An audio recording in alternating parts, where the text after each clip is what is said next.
Thank you for viewing this YouTube archive of a Conscious Consumer Network broadcast. Please feel free to share it far and wide. Check out our weekly broadcast guide for weekly updates on scheduled broadcasts. Help keep us on the air by contributing to our network support fund. You can follow us on Facebook and Twitter or get in touch via email. We thank you for supporting free and independent media.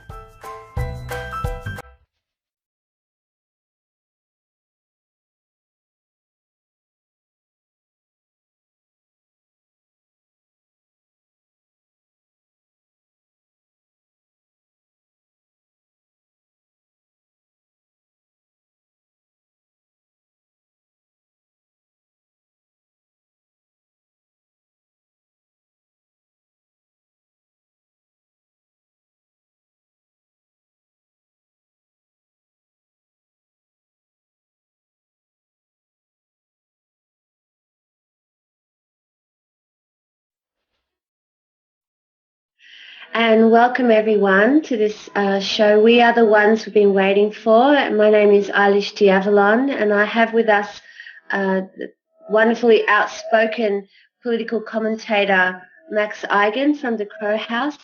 Thank you for joining us, Max. My pleasure, darling. My pleasure. Nice to be here. Yep, so today we're going to be talking about mandatory vaccines, because something that's just come into the Australian legislation is this no jab, no pay deal that the Department of Human Services is putting out on their website. But there's also the mandatory vaccine thing that's happening in America too, with the SB 792 mandate. So it's happening all over the place. So I thought we'd talk about that today.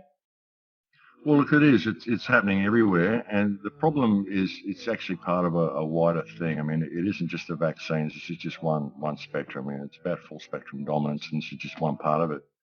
But like by introducing mandatory vaccination, they've really taken things to the next level, because this is claiming a right of ownership over people's bodies. This is like they've been pushing this with this slavery system for so long. And now they're claiming a right of ownership over your flesh. And this is a very, very serious move for them to be making. Look, there's so much wrong with vaccinations. I mean, you know, whether you're pro-vaccination or anti-vaccination, though, it isn't really the point. The point is the right to choose. You know, but there's so much information out about vaccines, and there's so many questionable things in these vaccines. You know, the stuff they put in there, mercury, thimerosal, squalene, all sorts of things. We've seen people that got cancer from the polio vaccines. Vaccines have been known to be used to depopulate and cause sterility in third world countries. We even had Bill Gates coming on recently. He said it a few years ago in a speech that with vaccines we could reduce the world population, and he said it quite openly a few weeks ago that vaccinations are the most effective method for depopulation. So you've really got to look at this. When the government starts bringing these things in mandatory and says you must inject this stuff into your body, and we don't really know what it is, and you look into it and you look what's in there, and there's fecal matter, there's degenerative diseases, there's all sorts of stuff in these vaccines, and they're saying this is being done to improve our health. I mean, these are highly questionable, highly questionable. There was a village in Mexico where the children received a vaccine, and 75% of the children in the village died after receiving the vaccine. So this is blatant depopulation. And for the government to be saying that this is law now and it's becoming mandatory and we have to do this, it's simply not acceptable. You know, there's too many studies that prove that these things cause problems. We've seen a huge rise in autism, so many issues. You know, you can't have something as complex and as controversial as vaccines being designated as being mandatory. It's simply not acceptable. So it's my great hope that the people of Australia will see this for what it is, and they'll rise up and they'll call this government out and hold them to accountability. This is a clear abuse of office, and the problem we have when fighting with this sort of stuff is that we always address the cloud of government, you know, and government is essentially a fiction. It's this thing, this big sort of beast, this mythical cloud that you can't really get to. What we've got to understand is that it's the people within government that are the problem.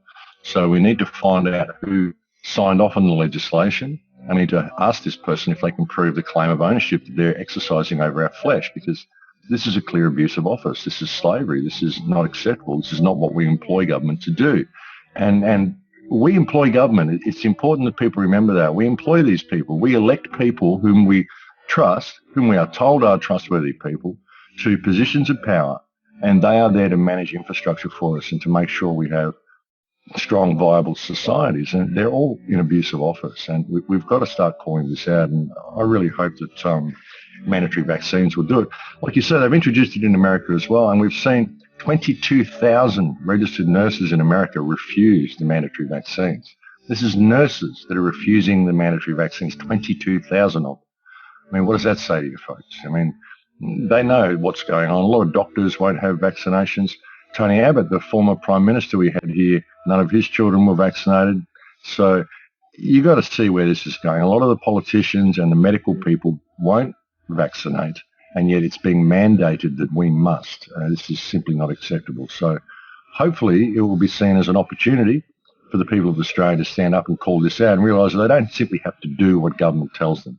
You know, they don't. They have to question these people, especially when they are mandating a right of ownership over your flesh. It's about freedom of choice, and we can't have that choice taken away. If they start doing this, what else are they going to do? I mean, what other rights are they going to take away?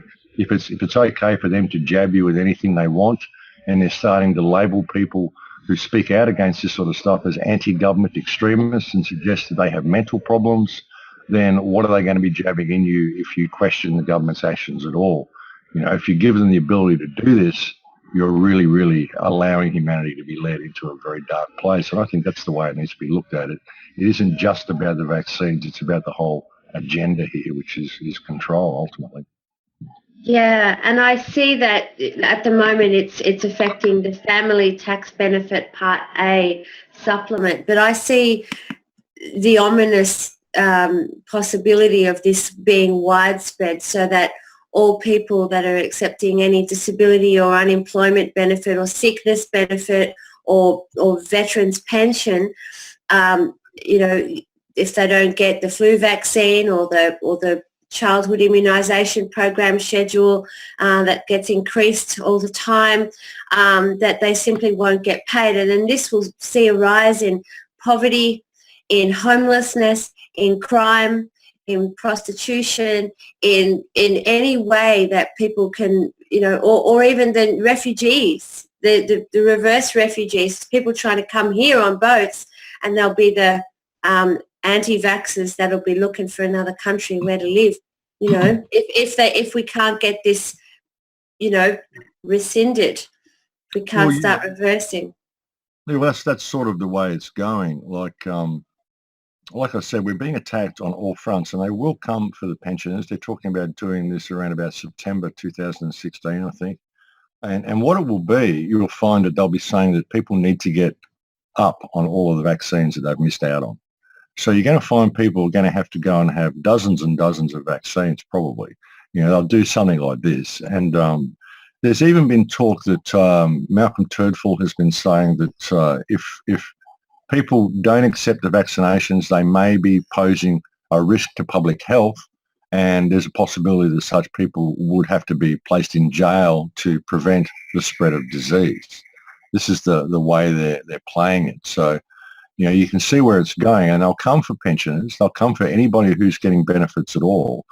And the way they're doing it, like they take the lowest, you know, income earners and the people who are most desperate, and they start depriving them of basic services if they won't comply with what the government wants. And they push it as far as they can. Now they pushed it to a right of ownership over your flesh.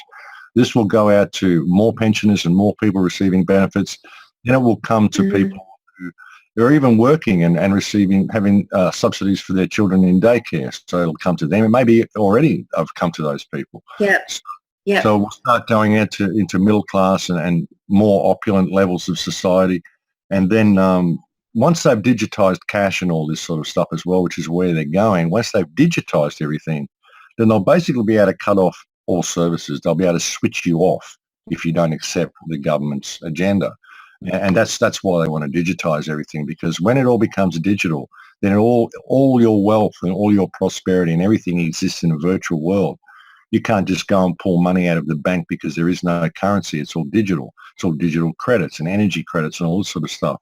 You can't just buy gold and bury it in the backyard because they won't let you do that sort of stuff. So all of your physical wealth is gone. And when you go to a store and you find that your thumbprint or your retinal scan or your card doesn't work because you're not up on your vaccinations and so your services have been cut off until you comply, this is the way they will take it, and this is the way they are taking it. It's about removing more and more of our rights and controlling us more and more in ever more gradual increasing increments until they've completely got us by the short and curlies. And they've done this very, very well in Australia over the last 14 years or 15 years since 9/11. There's been 70 pieces of legislation that have been introduced into this country, which virtually removed us of all of our rights.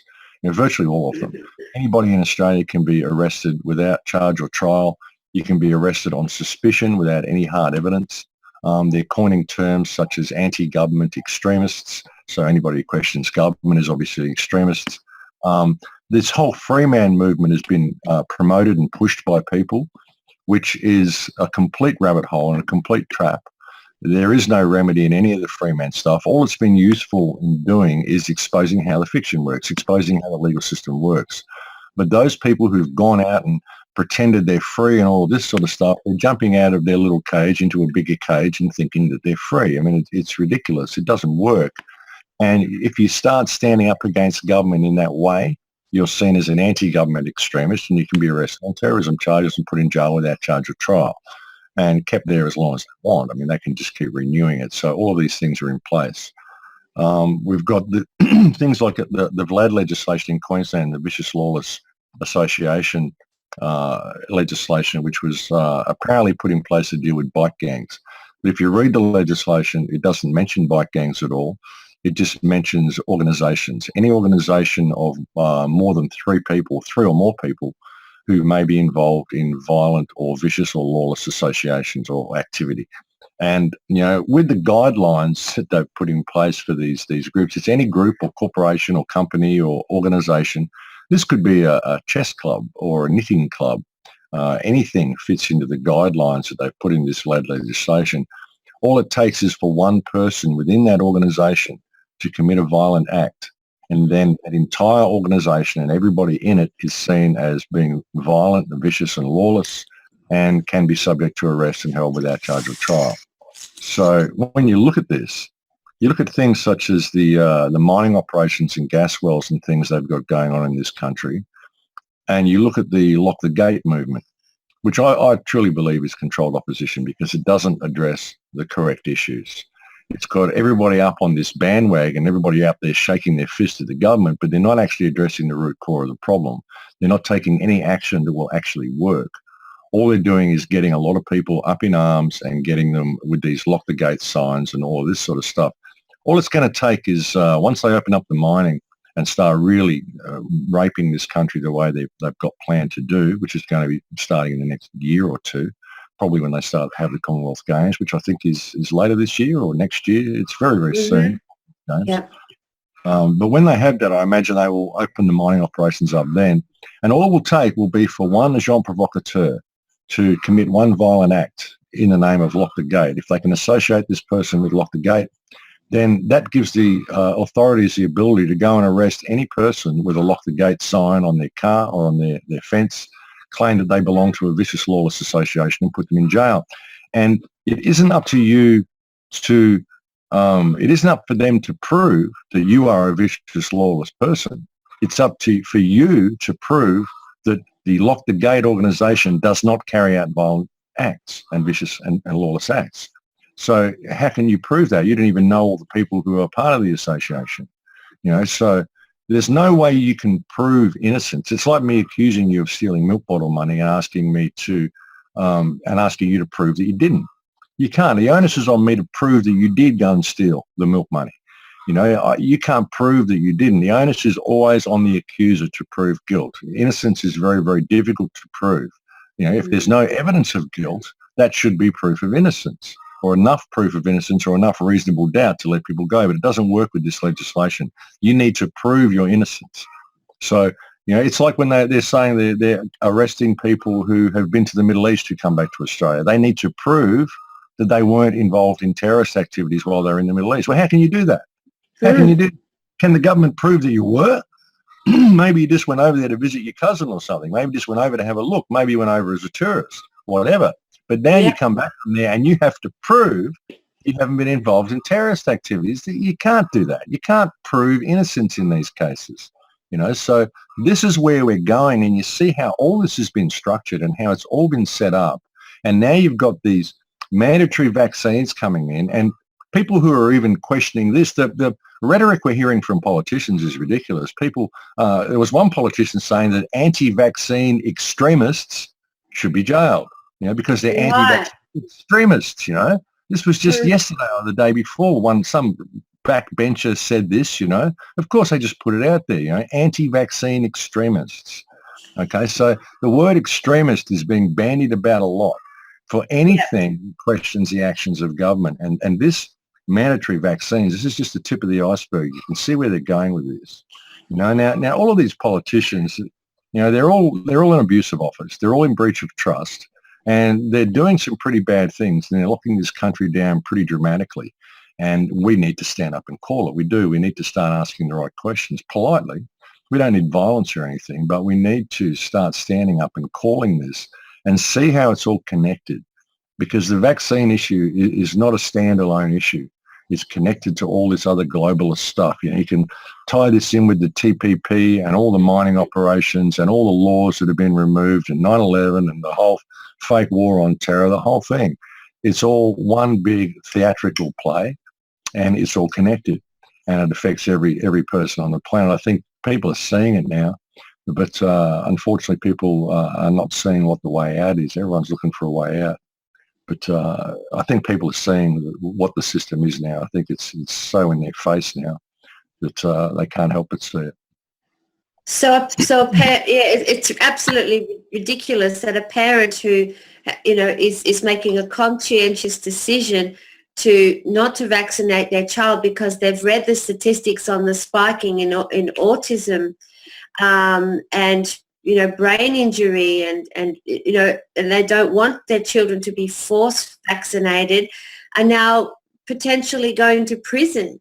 And this is what's going to happen if we don't take a stand. And this is happening in America with the 792 bill, as well as the 277 bill. So they're removing the exemptions in America, and we still currently have a very limited amount of exemptions in Australia when it comes to what we can use. And one of them is there's been a church set up in Brisbane called the Church of Conscious Living that some people are signing up for, because this church is opposing vaccines. So Church of Conscious Living is taking on a lot of members for that specific reason for exemptions. But I'm seeing a day that one day they're going to remove these exemptions completely. We're not going to have any room to move. And this is the scary thing, It is a scary thing, and that's what they're doing. And that's the reason they set them up as churches, because churches have all these exemptions. Otherwise, you wouldn't have all these tax-free churches running around and all these pedophiles running around in churches, because there's certain leeways that are given to religious institutions. The Pope the other day openly admitted that there are 8,000 pedophile priests stationed around the world. That's nice, So they get away with all these things because they're churches. So that's something that people are using to their favour at the moment. Like you say, the Church of Conscious Living, which is all basically about anti-vaccinations. There's also an MMS church that they've set up for MMS, because this is being outlawed, and MMS cures so many things. I mean, people say, oh, no, this is bleach. This is not. It's actually amazing stuff. I've got friends in Peru that use it, and it heals all sorts of things. And so they've had to set up a church in order to do that. And they've got bishops and priests and all this sort of stuff, ministers of ordained ministers, and they're all legal under the church guidelines and under religious guidelines. So That's the way people are getting away with it. That's a difficult loophole for the government to close up, because the churches are so corrupt and they run so much stuff in the background, arms and all sorts of things. I mean, the Vatican is even involved in arms sales in the Middle East. So, there's so many loopholes that churches have. So that's a very difficult one for them to close, that loophole. It freaks a lot of people out when they see a church or something and think, oh, you're joining a cult, a Church of Conscious Living. Who's this? This is some cult thing. And they don't realise it's being done for legal and tax reasons. And it's a way to actually be able to express yourself. And because anything can be classed as a religion. If your religion is being healthy, okay, so be it. That's your religion. You may still have another religion. You may still believe in God, and you may all be able to fit, even if you're a Christian, you may be able to fit all that in there together, wrap it up into your own version of that sort of thing. But that's why they do it. So you can bring your belief system on board and you can set it up, and hey, there's all these people who agree with me. So we've set up our own church, and now we have religious freedom. We now have religious immunity. And that's why they do it, because of the laws of religious freedom. So it's a good idea, and it's a good way to get around things. But ultimately, it is about control. It's about control of every aspect of our lives, and they are closing up all the loopholes. That's why there's no remedy in all the Freeman stuff. There's no remedy in any of this. It's only been useful in exposing how the fiction works. You could go in and ask questions to politicians and ask questions to council, and you could create a lot of stink. I've been recommending that people start forming action groups, and this is what Full Circle Project's all about, is forming action groups. If you can get a group of 20 or 30 people in your community, and you can go to the local council meetings and you can start asking questions in the right way, you're going to really start putting a bee in their bonnet. You get one or two people go in there and it gets, they just throw you out. And you get too many people, you get a Jean provocateurs in there, and they want to start shaking their fist and yelling out and complaining and asking, angry questions and all this sort of stuff. Don't do any of that. Just have a support group there with you. Delegate a spokesman who is polite and eloquent, who will ask certain questions to the government, and always begin with things like, is it not true that blah, blah, blah, blah, blah, blah, blah, this legislation you put in place is causing all of this hardship. So can you please show cause why you and the people who signed off on this legislation should not be held accountable for your actions, and do it in a very polite way. But always ask it as a question. Never accuse the council or the government of doing anything, because if you accuse someone, the onus of proof is on you, unless, of course, it's the government accusing you of something, and then the onus of innocence is on you. And it's funny how they work that, isn't it? But in the real world, the onus of proof is on you. If you're in a courtroom or you're in a council chambers and you accuse the government of something, then you have to prove that. So you always ask it, is it not true that this has just happened because you wrote this stuff down as legislation? So can you please show cause why you and the council and those who approved of this legislation shouldn't be held responsible for this and possibly investigated for abuse of office? Because this is not acceptable. Our community does not employ you people to do this. So you've got to start questioning this. The problem we have with dealing with councils, I was actually at a meeting last night, it was a Full Circle type meeting last night. It's about 20 or 30 people there, which was really great to see. And one of their questions was about council and how they can deal with local councils and appealing to the people within councils and all this sort of stuff. And I was saying you can do that to a certain degree. But the problem we have with councils in Australia is that there's an organisation called the Municipality Association, and it's a council and municipality association, and it's one for every state. There's the Victorian Municipality Association, South Australian, the New South Wales, the Queensland. And these municipality associations are who gives the directives out to the local councils. It doesn't come from state government or federal government. It comes from the Municipality Association, and they get their orders direct from the United Nations. So this is the United Nations kind of coming in by stealth and covertly managing things on the ground level in all of our communities via the mechanism of local council. So all these agendas that we see the local councils doing, we're going, how are you guys getting the idea to do this? This is the United Nations is doing it. Look what they've done to Byron Bay now. Byron Bay is outrageous. This is hippie alternate town where I live. Now, even you go to the park, the local amenities block, the local toilet block is now this stainless steel digital TARDIS where there's these green and red lights, and you push a button and the door slides open, and it's like you're walking into a spaceship. And you've got a little timer there which times how long you're allowed in there. This music's playing, this horrible digital music which just makes you want to run out and leave as quickly as you can. And it's all just the most incredibly disturbing experience. You just go into the lavatory in Byron Bay, you walk in there and the door's like this little spaceship door and that, and you stand in there for a second and go, no, I'm going to go to the hotel, and you just exit and go somewhere else because it's terrible. Now they've got parking meters in Byron. All the way through Byron, it costs $3 to park in Byron for 1 hour.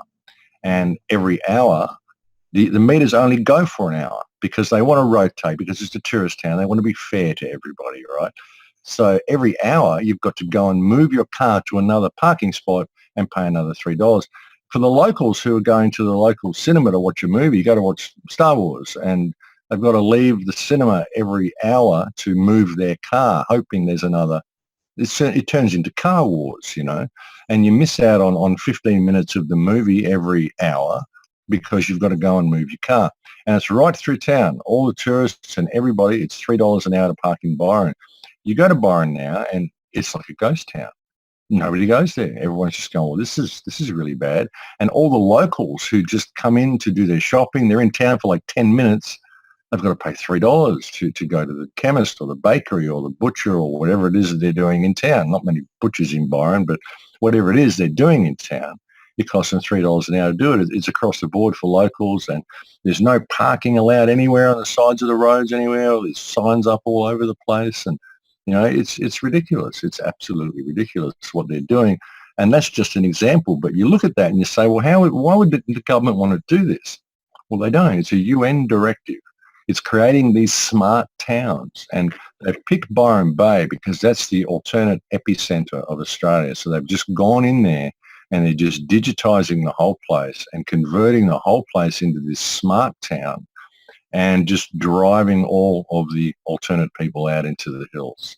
And it'll just set up an example of how they're going to do it all around the place, and when it all becomes digital, and it all runs on thumbprints. Eventually, you'll pay 20 cents or $2 to go and use the little TARDIS that they've got in Byron. The way you do in England, if you're in the train stations in England, you've got to pay 20p or something to get through the turnstile to use the public toilets in the train station, which is interesting when you're in Australia and you kind of arrive there and you're rushing between trains and you go, what? But I don't have 20p, I just want to go to the convenience, and what's going on here. So eventually it'll be a pay thing, and it'll be timed, and you'll have to pay, 20p or 20 cents or $2 or $1 or whatever to use the convenience. It'll be a thumbprint or a retinal scan. So they know who it was when in there. Who knows, they'll probably be analysing things soon to see what you ate, They want that much information on people. I mean, nothing would surprise me with these people. You'll probably have a digital readout there that will explain your diet to you and how you need to improve things or whatever, We recommend that you buy these Monsanto products to improve this situation that we just detected in your stool. You can imagine what it'll be. But have you been to Byron and seen this thing that they've got there? I have. I'm a bit scared to go into Byron, Maine these days, Max. I've got a teepee between Nimbin and Lismore in the forest, right behind Nimbin Rocks on mountaintop. But when I go into Byron, it's very rare. It's only to go and visit Dan Schreiber at Starseed Gardens. But actually going into the town, most of the alternatives that kind of stay away from there. It's just bogans and surfies these days. It's scary. It's really scary stuff. They've managed to do this in a matter of 2 years or 12 months. They've managed to turn Byron into this thing. Yeah. And it's scary. And you say, okay, well, they've done that. They've managed to do it really quickly, and they've done it to probably the most alternate town in the whole country. I mean, it's been a process over probably 20 years. They've gradually they tried to kind of turn it into Ibiza for a while, and it's kind of got to that point. And now they've digitised it all, and then they've made it pay for everything, which is going to drive all the tourists away anyway. So they've shot themselves in the foot with that. None of the locals are going to put up with it, I don't think. So, but it's an interesting thing. It's interesting how they've done it. So you can see where it's going to go in capital cities and where it's going to go in other countries. You'll have these little digital TARDIS conveniences. We'll have everything will be digital and everything will be monitored and everything will be pay per use, And they're bringing this into the home as well through the smart grid. Now, I've always wanted an access point into the home. They were hoping it would be digital television, but not everybody went for the digital television. Well, I don't even own a television, but, you get those digital set-top boxes and they watch you. They watch you and they listen to you. You got these 3D TVs that map the room.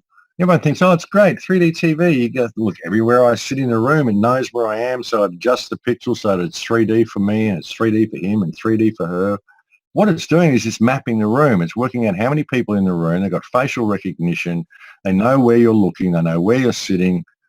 And they're listening to you. They're monitoring what you're saying. There's cameras and audio equipment in all of those set-top boxes. So, and what they wanted to do was get this whole like the home entertainment system, like this whole Windows media center where you've got everything connected and you do it all through your television because your television is their interface, how they can watch you.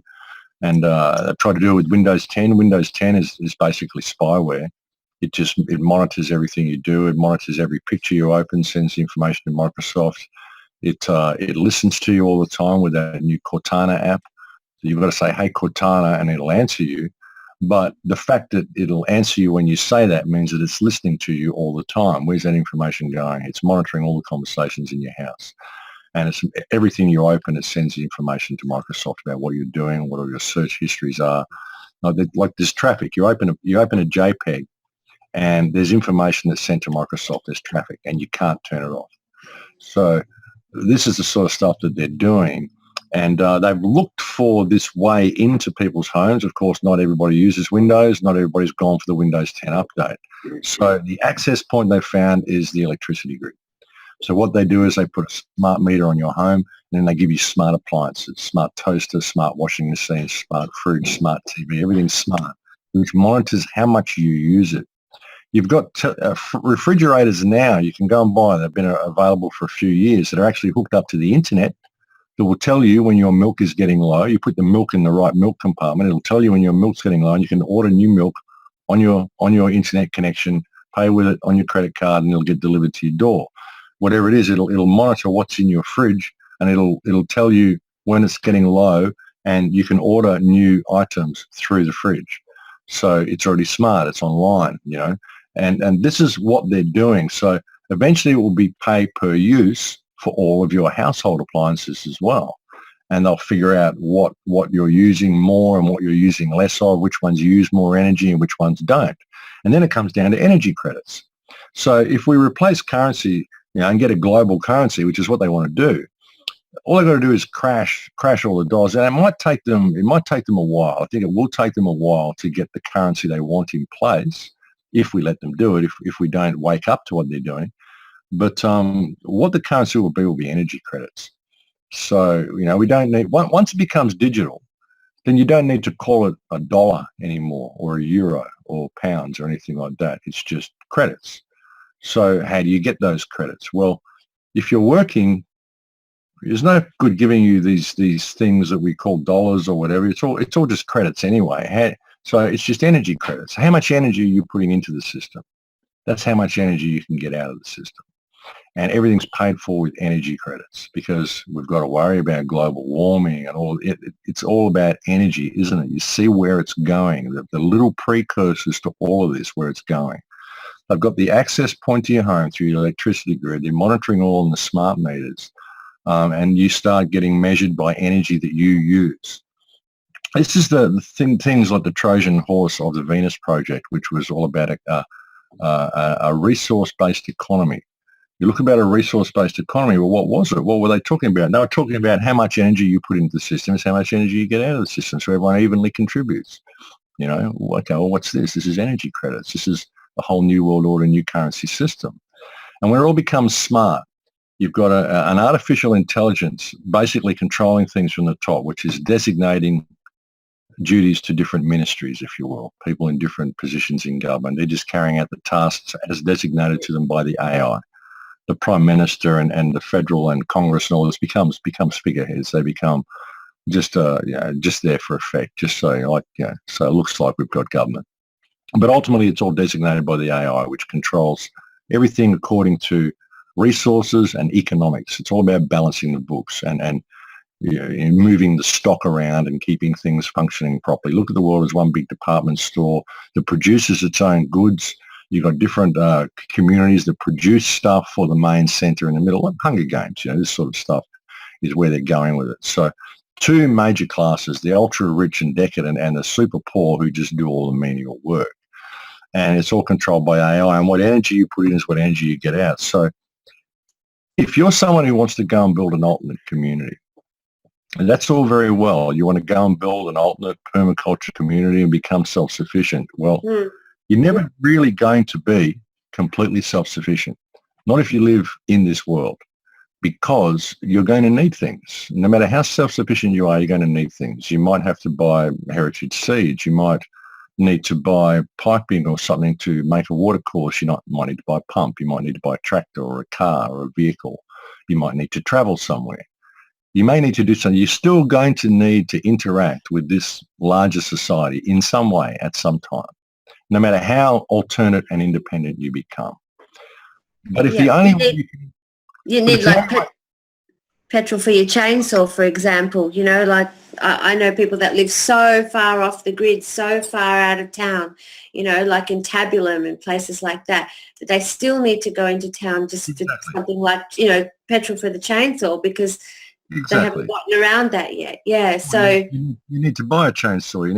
There's going to be things you need to interact with. So when it becomes a point that the only way you can go and purchase your petrol for your chainsaw is with energy credits, then if you're not putting energy into the system, you have no energy credits to go and purchase any fuel. So that means you have to work within the system in some way. You have to be contributing to the system in order to get anything back out of the system, not unless you're drilling for your own oil, which of course they won't let you do no matter how much you pretend you own your land. They claim right of ownership over all of that stuff. So you've got to be interacting with the system. And if you're not doing something that you love, then a task will be assigned for you, because you need to be working within the system in order to get energy credits, in order to get anything back from the system. And then you don't even need to be paying your bills unless you're going shopping and you exchange energy credits for a loaf of bread or whatever. But as far as the usage of your appliances in your home, this will just be automatically deducted by whatever the electrical company says it is that you used. And then you might want to fly to Perth to go to your daughter's wedding. And you might look and I'll say, well, hang on, you haven't got enough energy credits left in this month to be able to afford the ticket because of the amount of energy it's going to take to fly a plane to Perth and back. So you're about 600 energy credits short of that. So you're going to have to wait till next month's quota, or work a little harder to get more energy credits in order to do this. So it'll all be controlled. That's the way they're going. And the access point to your home is through the smart system, the smart grid that they're putting in place. Just the idea of a digital fridge that's doing all this and it's online, once it becomes computerized and becomes AI controlled and starts talking to your toaster, and the toaster starts talking to the washing machine, and then the government says, well, hang on, these washing machines are using a lot of power, really, and they're offsetting the grid. People are doing the washing while they're cooking lunch, and that's not acceptable. So we might designate that washing machines can only work from midnight until 4 a.m, which means everyone's going to have to program their machines to work at 4 a.m. And I mean, they could do anything they want. They can control every aspect of your life once they digitize it and once energy credits becomes the currency. And that's really the way it's going, and this is something we take for granted. We look at the whole system and we scream and rant and rave at the politicians and all the legislation that's going on, but we just accept the technology as being convenient. And what they're doing is they're keeping us distracted in many ways while this digital prison is being built around us. Technocracy. I mean, there was a book that came out in 1938 called Technocracy, which talked about it. There's a great book actually by a man called Patrick Wood as well. I recommend everyone read, called Technocracy Rising. Fantastic book, which explains it very, very succinctly where this is all going. And it's important to see it. This is where it's all going. It's like Brave New World on steroids. So, you look at this whole mandatory vaccination push It's all part of the same thing. It's all this push for control a little bit more of an aspect of your life. But once they've got control of ownership of your flesh through mandatory vaccines, it becomes far more acceptable to bring in things like this digital smart grid. And once the threat of terrorism gets more and more and worse by bringing all these refugees into all these countries and then staging a few terror attacks and blaming it on them, then it becomes necessary to digitize currency so the terrorists can't do these backdoor transactions and all this sort of stuff. So you can see how we're being shepherded, how we're being molded.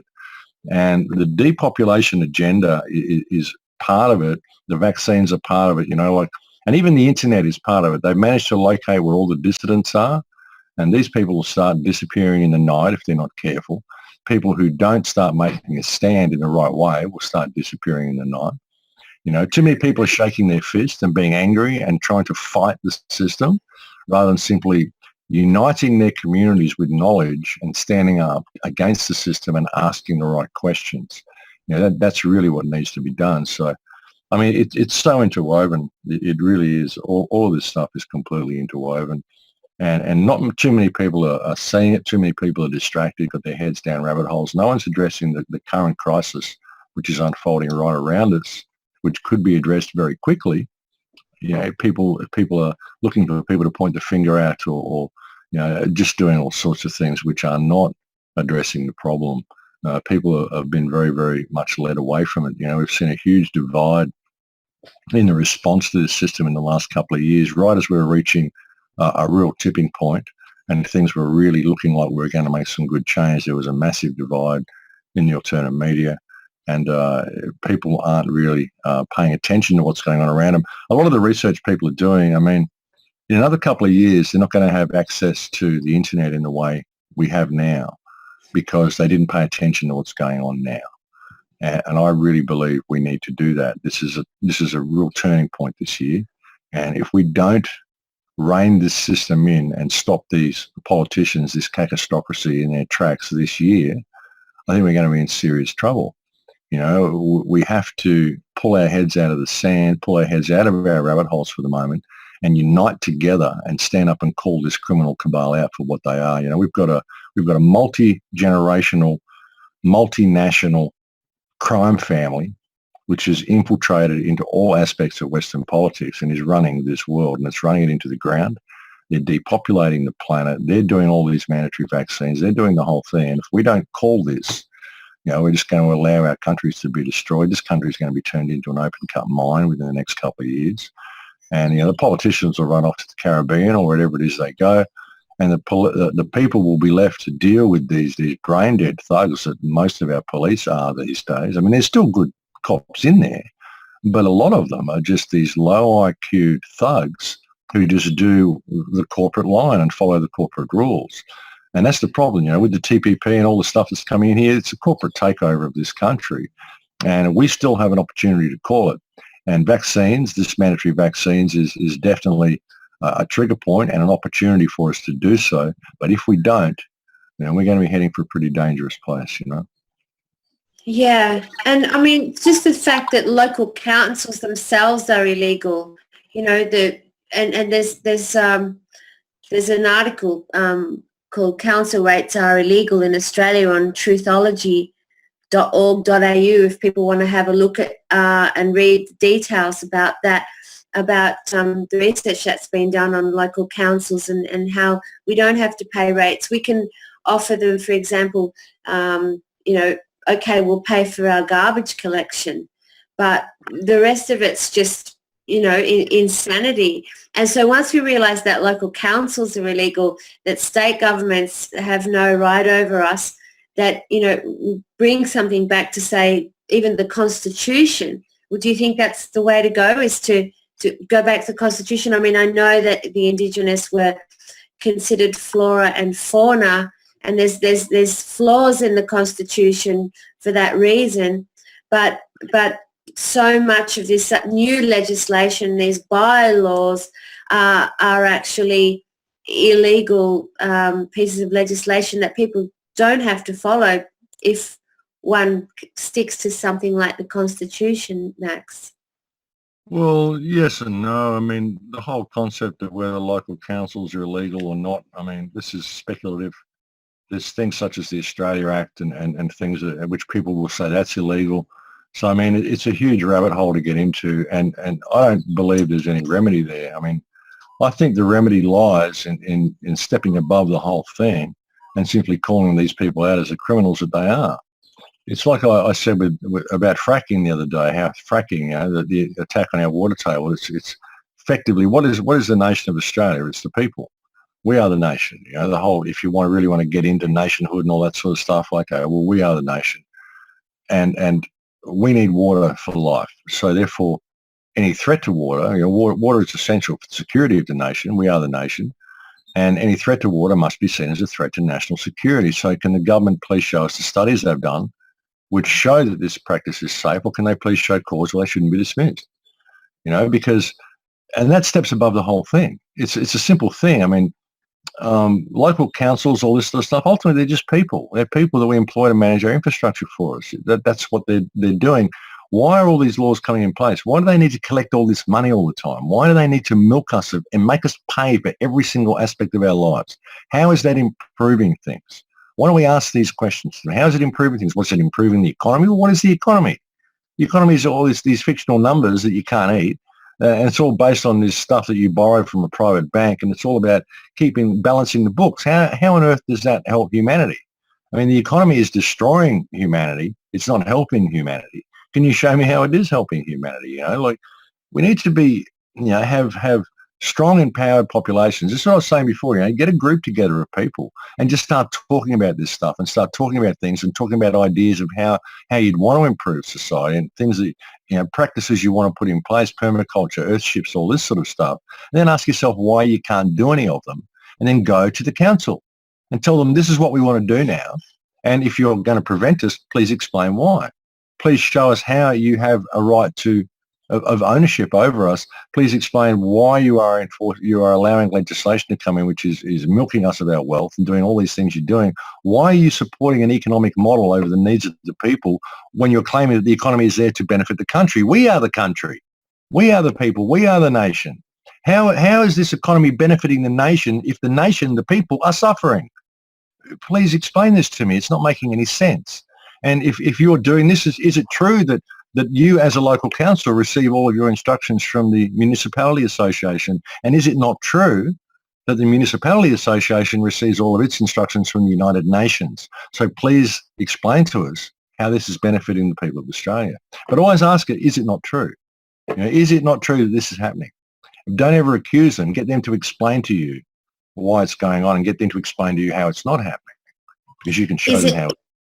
Like, is it not true that my unvaccinated child, how can my unvaccinated child be a danger to your vaccinated child if your vaccines work? Well, yeah, that's a strange way to ask it. But I mean, what you'd be doing is showing studies that show that all the damage of vaccines. There's a recent report that's been released in England through the Freedom of Information Act, which shows a 30-year cover-up of vaccines. There's a book a guy's just put out of, it's on my Facebook page, of 1,000 peer-reviewed cases of vaccines that have caused damage. There's so much evidence. I mean, you could just put this on the table. Is it not true that these studies have been done and these are the results that have been shown? So can you please show me? And is it not true that it's been claimed by the Medical Association that vaccinated people spread disease? Because they're carrying these diseases and they go out and they spread them to unvaccinated people.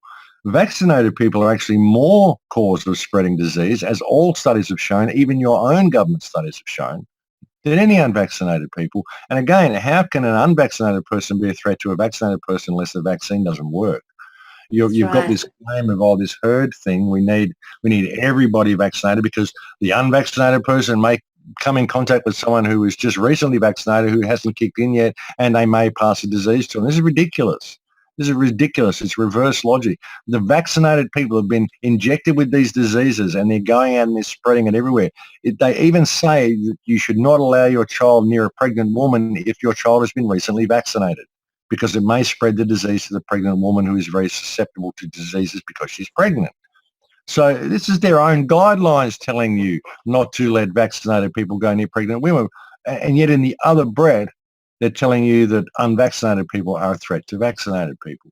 This doesn't make sense at all. And you've got these morons online, these brain-dead idiots who will argue this point for hours and hours and hours. You just don't get it. It's all these government studies. They don't look at all the other government studies show, and they don't look at any studies that don't come from government.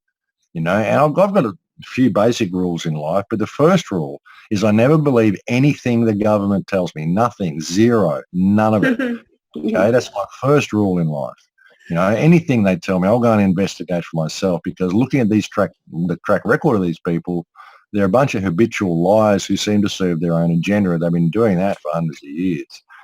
Just the way they claw over themselves to get to the top dog and the top position. Let you know these people don't have your best interest at heart, folks. They really want to get there and control things.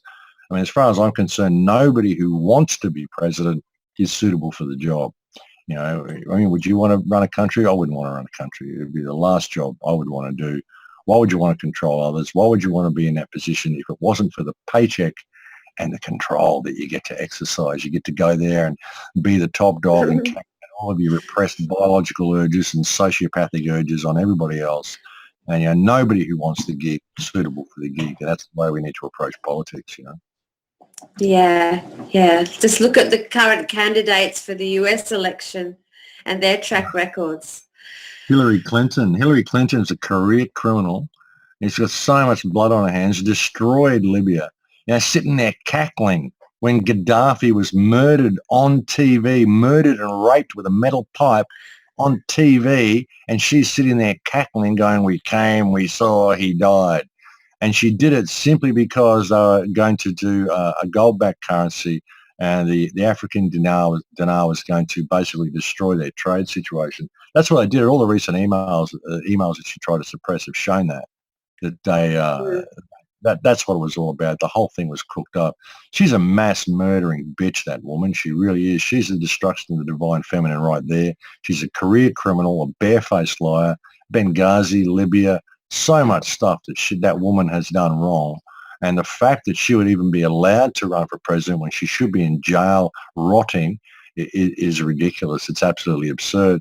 And look at Obama. I mean, look at it here. Isn't it interesting? I said to someone the other day, you look at the right wing in Australia is Malcolm Turdfall, who's ex-Goldman Sachs, and the left wing in America is Obama, the so-called left wing, who is Obama, which is massive ties to Goldman Sachs.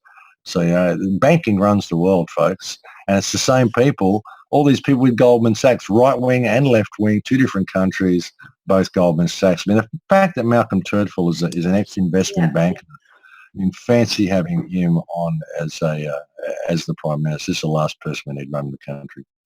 That's right. It's two wings of the one bird of prey. That's all the left wing and the right wing is. Yeah.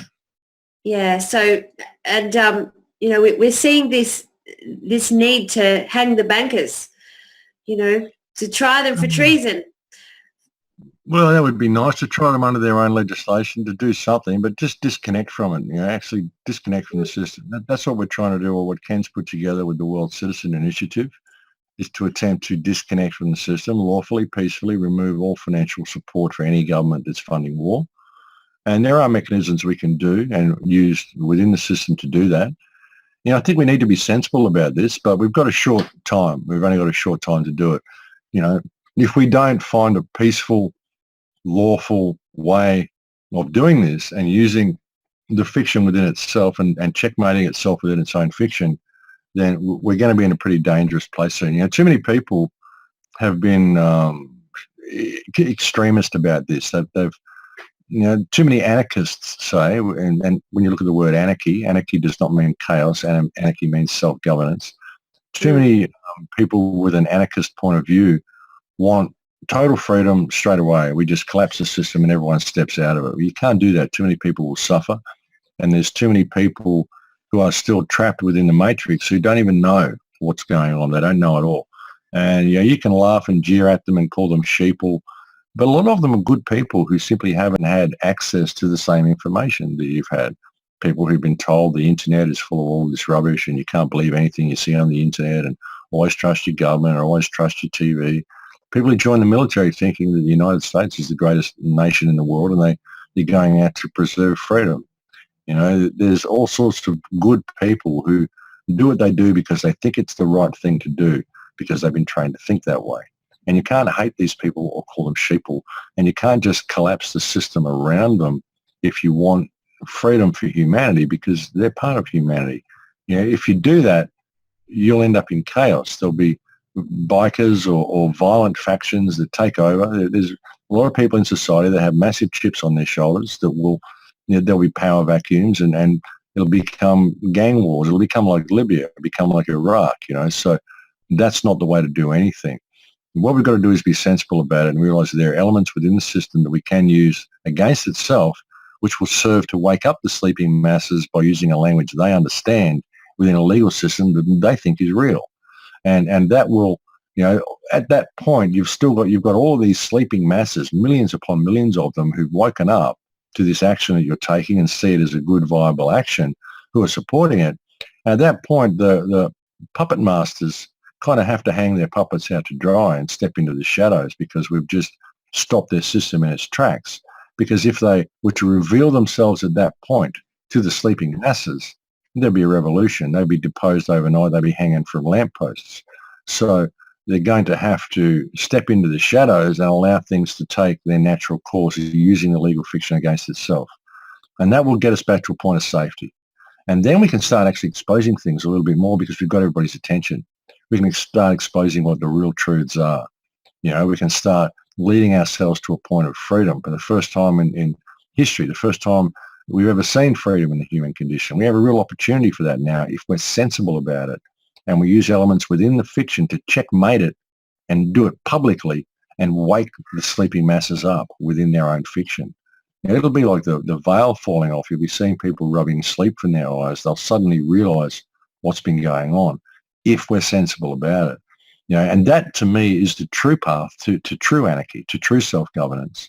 You know, and if we don't, then we will have what anarchy is presented as, which is chaos, which is not what anarchy is. Anarchy is self-governance, but it's always been presented as chaos and bloodshed and war and blood on the streets and people throwing rocks and gangs and all this sort of stuff. That's not anarchy. That's chaos. And that's what we will have if those with the extremist view of the anarchist movement, who just want instant freedom straight away, that's what we'll have. We won't have instant freedom at all. We'll have hell on earth.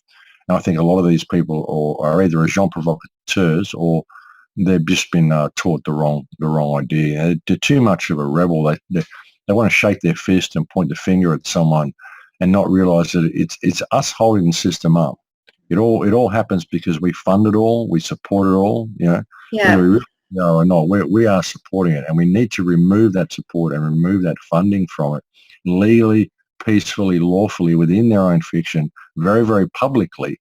And that will really send a clear message. And once you've done that, you're going to find a huge groundswell of people that are going to want to get on board, because you've just given them a way out in a language that they understand. And it isn't remedy. It isn't ultimate remedy, but it's a path to it. It's a stepping stone. It's the first step. At least it gets us to a point where we can regroup and we can plan a strategy from there. It circumvents their plans and stops them in their tracks. So that's what we're working on with the World Citizen Initiative. And stop funding Israel, and stop paying tax, which is voluntary anyway. Stop funding these wars by non-compliance. Well, yeah, but you get into this whole voluntary tax thing, and you start getting into these rabbit holes in these areas of debate. You know, I mean, sure, tax in the United States is voluntary. I don't know what the tax is here in Australia. I don't know how they've got it worked out. I think all of it should be voluntary. I think we should live in voluntarist societies, which is what anarchy is. But again, you start getting into rabbit holes of debates, claiming tax is illegal and councils are illegal and all this sort of stuff. There's all of these issues that we can deal with and look at that just keep us tied up in these little rabbit holes and keep us locked in their fiction and keep us debating the point. If we step above the whole thing, we realise that we've got a cacistocracy that runs this planet. We've got a criminal cabal, like I said, multinational, multi-generational criminal cabal that's running things. And funding Israel is a key we could use right now. I put out a video recently called Save Gaza, Save the World, because people don't realise the opportunity that Palestine provides for the world, for freedom. I mean, I don't just speak out against Israel because I hate Jews. I don't hate Jews. I've got Jewish friends. but I do not appreciate the actions of Israel, the state of Israel. It's a rogue state. And it hides behind the smokescreen of anti-Semitism, which is an invented word, which has been used to allow this rogue state to do what it's doing. It's a rogue state that's puppeteered by the Rothschilds and same banking cartels. It's not even the Jews that are doing it. So you can't even look at it this way. The whole Jewish ideology and the supremacist ideology has been used to brainwash the people in that state and exalt that state to a status that it doesn't deserve to have. And now it's being used to carry out war crimes all around the planet, all around the Middle East anyway. So, but Gaza Strip essentially, I mean, we can get into all these debates about Israel and all these debates about Palestine, all these debates about who the land belongs to, all these debates about who the terrorists are, all sorts of things. It doesn't matter. It's irrelevant. What you've got to look at is the actions, okay? And it doesn't matter if this is Japan doing it to Paraguay. It doesn't matter what state it is. Gaza Strip itself, regardless of all the other questions of West Bank and all these things, the fact that Gaza Strip exists, this is collective punishment, which is a breach of Article 33 of the Fourth Geneva Convention. It's an open war crime under international law, Nuremberg, the trials from World War II. So therefore, that's an international war crime. It's not a debatable point. Just the fact that it exists and there's a war around it and there's a blockade, that is collective punishment, because 1.5 million of the people in Gaza Strip, of the 1.8 million people in Gaza, 1.5 million of them had nothing to do with the election of Hamas. So none of those people should be held in collective punishment. And Hamas was a democratically elected government anyway. We're always told that they took over by force, but they didn't. The people voted for Hamas. And that's another thing that they use, doublespeak. They'll say, Hamas seized control in 2005 or 2007, whatever it was. But then in the other breath, they'll tell you that, they voted for Hamas, so they deserve what they get. Well, hang on, if they voted for Hamas, how did Hamas seize control? It's because the rival party, Fatah, would not leave office after the people voted them out. And so Hamas had to actually go in there and throw them out of the office. And while they did that, there was the Israeli soldiers standing on all the street corners watching the whole lot go on. Didn't help, didn't do anything. And so the whole concept that Hamas took over by force is a lie anyway. They were voted in. So it's a democratically elected government and the population is being held in collective punishment because of that. That's an open war crime. So that gives us the opportunity to arrest every single politician in the Western world which is funding or supporting Israel, because they are all funding and supporting an open war crime, a breach of Article 33 of the Fourth Geneva Convention. Malcolm Turnbull, all the politicians in this country, any media apparatus, any corporation that is funding Israel, they are all funding war crimes. And it's not a debatable point. That gives us a tool we could use to arrest the entire global catastocracy right now.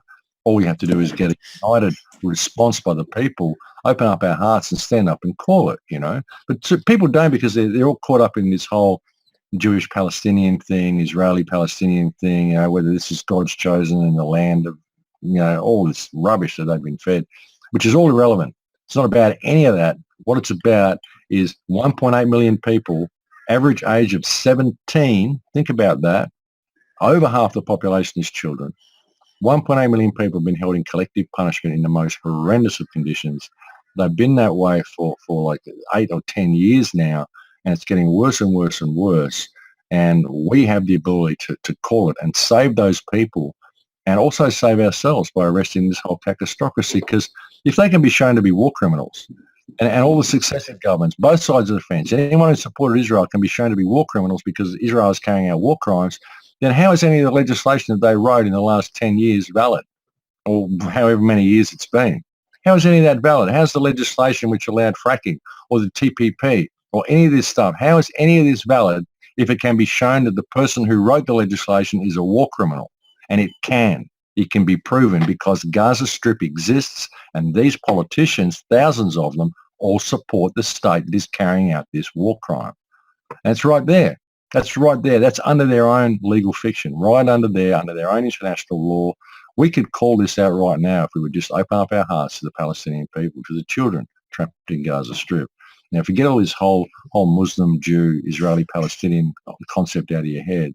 These are children, and they're beautiful children. I've been there. They're wonderful, wonderful, gentle people who hold themselves with such dignity despite the horrendous conditions that they're forced to live in.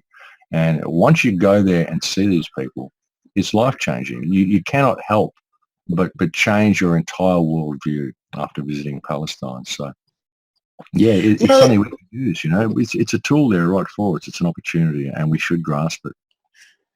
well, the most checked out book in the UN library in 2015 was The Immunity of Heads of State and State Officials for International. So Mm. they know what's coming. They know Mm. what's coming. International war crimes against humanity. The tribunal that was started in Kuala Lumpur with Alfred Lammermotte Weber. This is what we need to do, is set up the international court and start trying this. They're already looking for immunity. They're looking for how. That's the most checked out book last year. So they're preparing. And what we need to do is we need to prepare as well, because they know what's coming. They know what's coming. And look, as Yeah. far as immunity goes, a lot of them don't deserve immunity. A lot of them have done some really bad things. But hey, I'm not into punishment. I don't really want to punish people.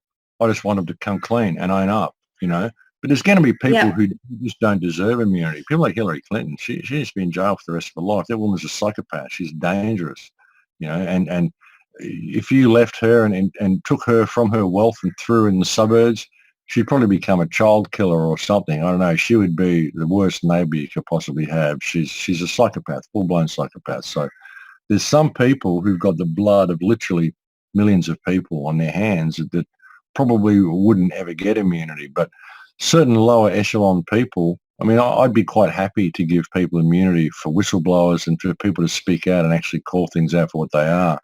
A lot of the people within the system have been manipulated and controlled.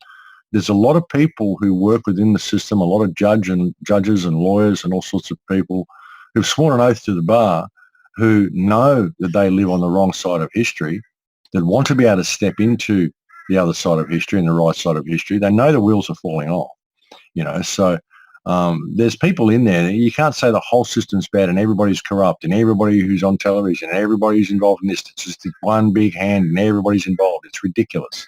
It's ridiculous. People have ties to certain things in their families or whatever. Doesn't mean they're part of some big global conspiracy.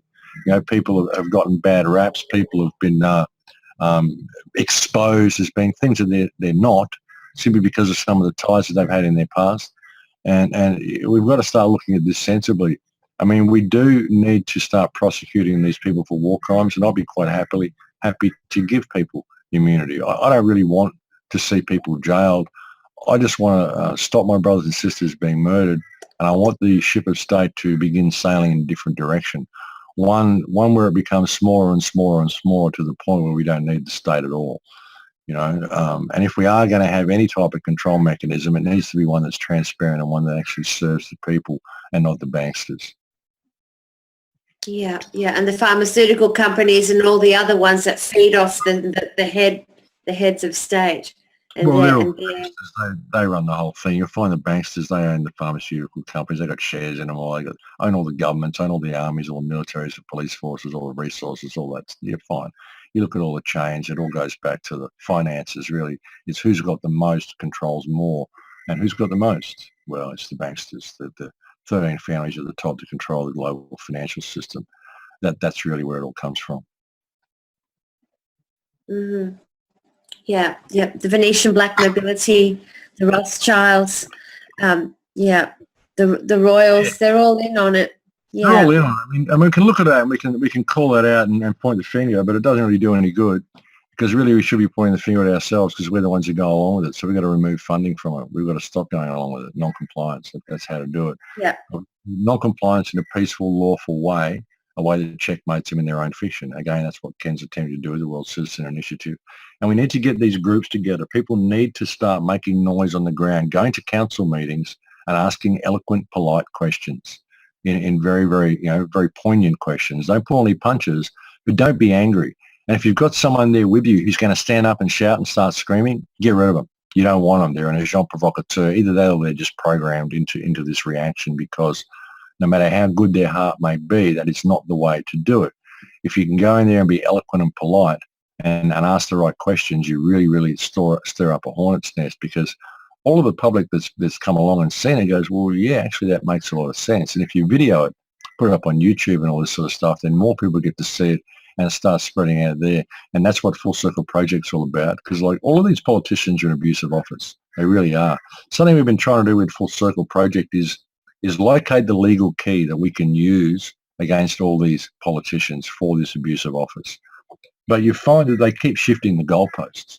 That's the problem. They keep shifting the goalposts. And what I've discovered is that no matter how much dirt you get on them, no matter how much dirt you get on the government, if you really get the dirt on them and you go in there and you nail them to the wall in the court, half the time the judge will simply say, well, you've embarrassed the court.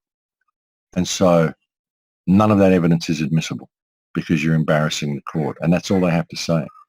And because you're there and you agreed to go into their jurisdiction, then all of that fine evidence that you just presented, irrefutable evidence that the government and the court system is completely guilty, they'll just dismiss it and say, well, now that none of that's admissible because you've embarrassed the court. And so now you're here in my jurisdiction. What's your other evidence? Because none of that's admissible. And so where do you go from that point? It's a stacked deck. The whole thing is stacked. So even if we are going to take these people in a tribunal, it's very difficult to do it within their bar structure. So that's the problem that we face in all of those methods. So really what you need is a groundswell of people to simply realise that what we're dealing with is other people. And even if they're writing and looking in their law books to see what their exemptions are and see what their immunities are, well, how is that acceptable? It's just something that someone wrote down on a piece of paper. What you elected me to head of the club, so I wrote down in the club books that I can't be held accountable for anything that I do. So now I can burn the club down. I can take everybody. I can rape them. I can take all their resources, steal their homes and everything. But you guys all agreed to belong to my club, and it says here that I can do all this because I wrote it down in the book. Would you let me do that? And that's what our governments are doing. We've developed this abusive relationship with government. And they've written down all these rules to protect the abusers from ever being held accountable for their actions, and they're daring to call it law. Really, we've got to bring this back to natural law, which is do no harm. And if we are going to bring it back to law, let's bring it back to constitutions and the Nuremberg trials and the Geneva Convention and all of this sort of stuff. Even take it back to the Magna Carta if you want to. Even the Magna Carta, people argue the Magna Carta all the time, and I say, well, if you really want to look at law, and if you think law is real, and all of this stuff's real, the Magna Carta was signed under duress. So how valid's that? They've got King John, they held a knife to his throat and said, if you don't kill it, we're going to kill you. If you don't sign, we're going to kill you. So how valid is the Magna Carta? Even though he was a tyrant and the Magna Carta is a beautiful document, under law, it's not valid because it was signed under duress. So, and even coming back to our Constitution, there's talk whether it was ratified and all this sort of stuff. All these things are fictions. They're all fictions. All we need is common decency and intelligence and just do the right thing in all that you do, and that would be a big change, But we've got to start calling these politicians out as people and asking that they show cause where they shouldn't be held accountable for their actions. Don't talk to the office that Malcolm Turdfall holds.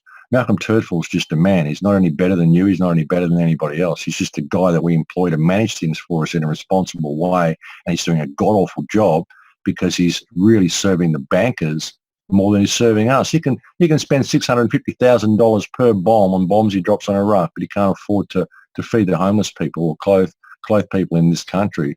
He needs to bring in mandatory vaccinations and remove benefits from people, bring in all these austerity measures and make life as difficult as he can. They put $3 parking meters, $3 an hour parking meters in Byron so they can spend $650,000 per bomb on blowing up kids in Syria. Well, it's just all about it. They've got 600 corporations who've got tax-free status in this country. Why don't you start taxing them and you wouldn't have to put parking meters all around the country, Why don't we start doing things a little bit sensibly, So we've got to start calling it out. We really do, Yeah, it's scary to think that, our beautiful country will be turned into a big mining hole with all our water poisoned and our people poisoned or turned into bots with all this nanotechnology that they're spraying on us and injecting in us and putting into our water. It's absolutely criminal. And I'm just really frightened for the next generation if we don't do something now. I think we will. I don't think we're going to stand for it. I think people are seeing it now. And it's criminal. I mean, that's exactly the right word. It's criminal. And so that's why we have to start looking above their legislation. And I'm not saying break the law. We've got to look at what the legislation is that they're writing. If they've written down on paper that they can't be held accountable for their actions, how is that valid? How is that a valid law? Especially if it can be seen that that law was written down by a war criminal. Did that person who wrote that law, was that person in support of the state of Israel while Gaza Strip exists? Well, yeah, that person's a war criminal. So how can that legislation be valid? Because it was put in place by someone in breach of international law, someone who was holding a position that they didn't have any right to hold. If you really want to get into their law, you can start looking at things such as the Australia Act and what happened in 1972 when they replaced the seal of England with the seal of Australia and all that sort of stuff, which isn't valid. You know, all the stuff that they did when they created the Commonwealth of Australia, which basically took over back then. I mean, it's been happening before then as well, but it was around about then when you saw the English seal disappear and the Australian seal appear, which is not a valid seal. We didn't have a referendum for that. That was just basically the corporate takeover of the country. You know, with the Australia Act, I mean, that's where the whole thing comes down for local councils. People saying local councils don't have constitutional recognition, therefore they can't enact laws. Well, under the Australia Act, they can. You know, because we had a referendum in that year, would we grant local councils constitutional recognition? We voted no. So Bob Hawke introduced the Australia Act, which basically gave them, you know, all the powers that they wanted anyway under the Australia Act. So he basically went against the Australian people and did that. It does say in the Australia Act that the Constitution is not affected. So therefore, it kind of nulls itself out as well. But again, this is a rabbit hole and a debate you'll get into in a court, and it'll take you months. They'll tie you up in red tape. And meanwhile, all the countries have been destroyed around you. By the time you come out of the courtroom, you don't recognise the place. So, you know, we step above it and really call the abuse of office out for what it is. Call out the abusive relationship we have with government, but we need a strong communal voice for it, which is what we're trying to do with Full Circle. Like I was saying before, you can go and log on there and you can create a support group in your area, find people in your area that want to be involved and have these discussion groups, create a strong response, pick out an eloquent speaker, and then go in there and ask the right questions. And you're going to do this publicly enough and you're going to start making a difference. There's meetings where the council are on the beach having meetings here and all sorts of stuff. I mean, there's council events that happen where there'll be a council representative there saying something. You can have a crowd of people there and you can approach them in the right way. It doesn't have to be while they're on stage. You can just have people surround the guy as he's leaving the stage and have a bit of a chat to him, you know, in a polite way, have someone video it, see what his responses are, you know, and say, well, and ask them, when's the next council meeting that we can come to address this issue? We want to come and bring this up and have this addressed and have it on the council minutes. We want this issue attended to. You know, we're not here to just make a little show. I've come to tell you about this, to ask your opinion on it and to ask you when you can make time available for us to go and discuss this matter with council, because we as a community have the right to talk to our council. That's what we want to do. So we've got to start taking this sort of action on the ground and let them know that we're going to start throwing sticks in their spokes. We're going to start slowing things down, you know. And see, even with things like the TPP, I mean, this has gotten out of control. We need to slow that down. That's already been signed in, I think. And so that's a real problem. And again, the problem we're going to have with that is the more we do slow things down, the more taxes are raised. So we need to ask that question with government as well. Why have you signed into an agreement which agrees to raise taxes if people interfere with corporate profit, if that corporate profit can be seen to be destroying our environment?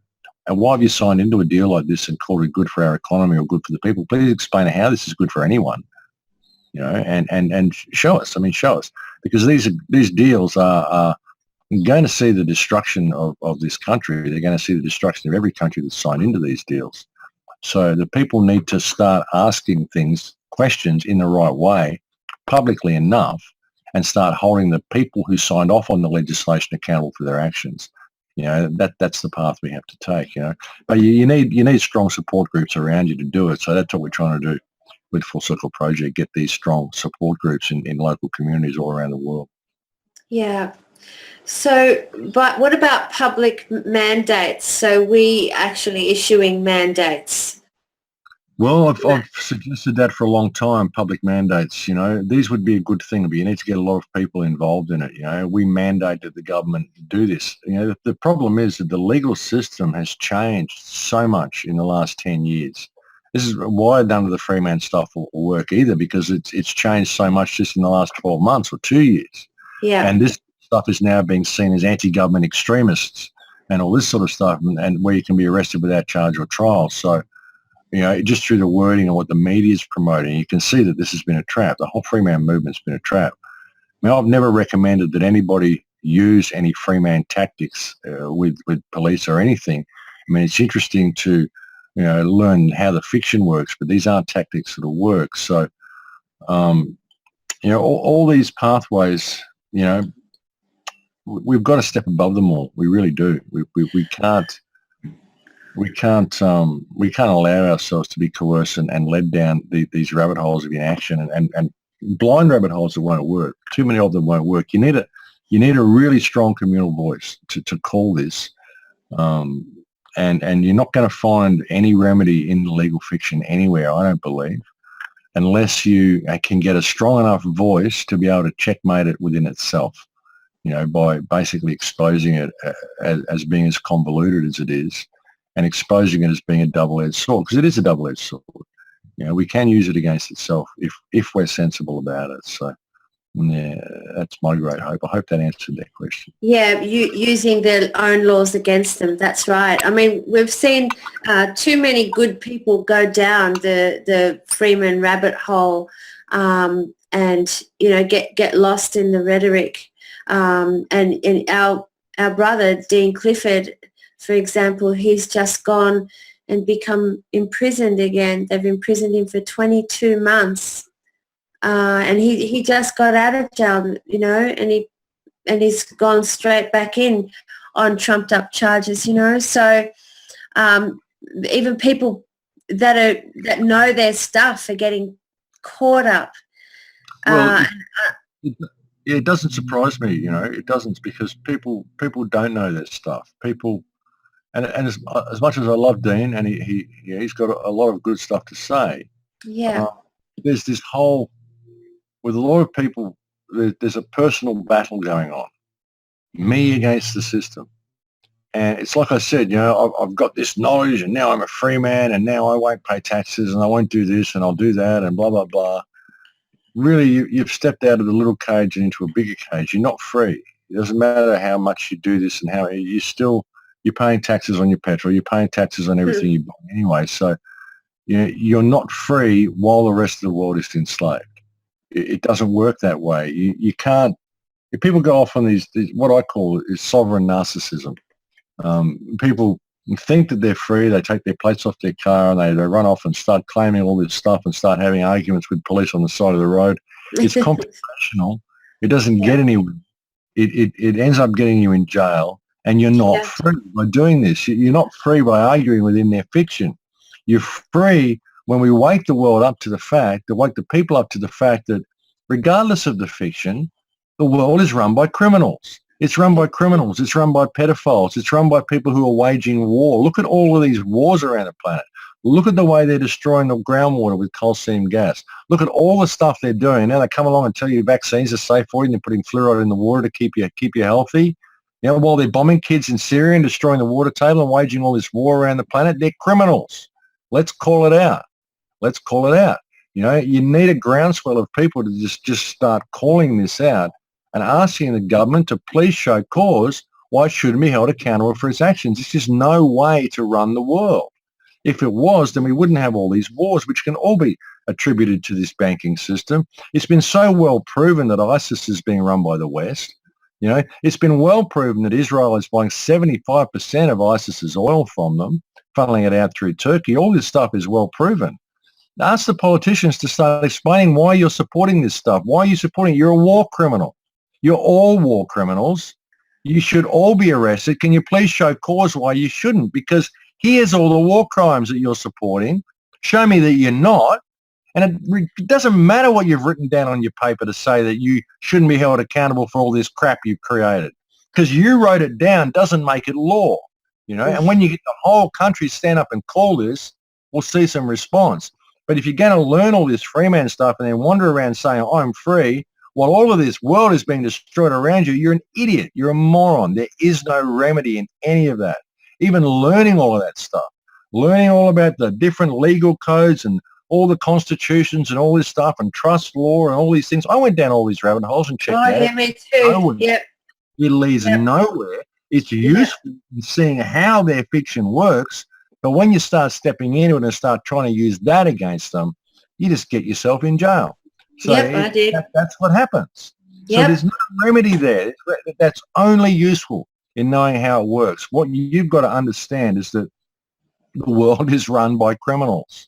And we've got a piece of evidence to prove it. And not only that, we've got, if you're going to have any respect for law at all, even if you're looking down all these free man rabbit holes, then you must believe in law in some way. So, okay, let's go to the Geneva Convention and call all of these people out for the war criminals that they are, free the children in Gaza Strip, and arrest this entire global catastrophe in one fell swoop, because we have all the tools we need to do it.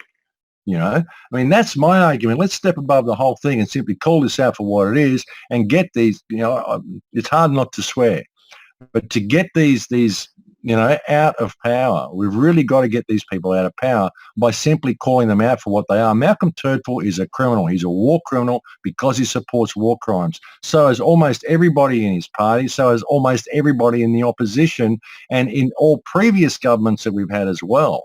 All of these people are war criminals. John Howard is a war criminal through his support for this fake war on terror, by sending people over to bomb Iraq the way he did, by Malcolm Turnbull sending people over to bomb Syria, by all of the support these nations show Israel, which is all of what these wars are. They're all proxy wars for Israel, all of them. These are war crimes, and we need to call it. And if we call it, we'll stop all the fracking, we'll stop all the mandatory vaccines, we'll stop everything, because all of the legislation has allowed all of this. Every piece of legislation has been brought in, all these 70 pieces of legislation since 9/11, all of this can be rolled back because it can be proven that all of this legislation was written by war criminals. So let's call it. That's my argument. Let's step above the whole thing. There is no remedy in constitutions and free man stuff and this and commercial liens and all this shit. That's playing with their rules. That's playing with all their stuff. They're criminals. Let's call them. Let's call them and let's remove funding from them.